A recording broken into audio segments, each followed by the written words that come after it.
हदीस के अल्फाज हैं, अल्लाह तबारक व तआला अपने बंदे के सिलसिले में कहता है कि बंदा गलती करता है, भाग के दौड़ के आता है, माफी तलब करता है, तो अल्लाह कहता है फरिश्तों से कि इसको मालूम है एक रब है उसका माफ करने वाला, इसी वजह से तो वो भाग के आया है मेरे पास, गवाह रहो मैंने माफ कर दिया। दोबारा गलती करता है, फिर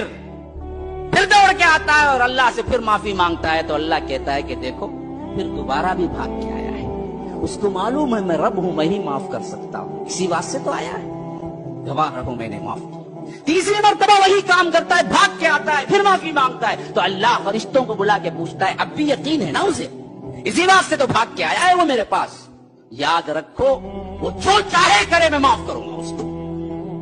तौबा करने में अल्लाह तबारक व तआला के यहां बड़ी इज्जतें हैं, बड़ी रिफातें हैं, बड़ी बुलंदियां हैं। माफियां तलब करते रहो,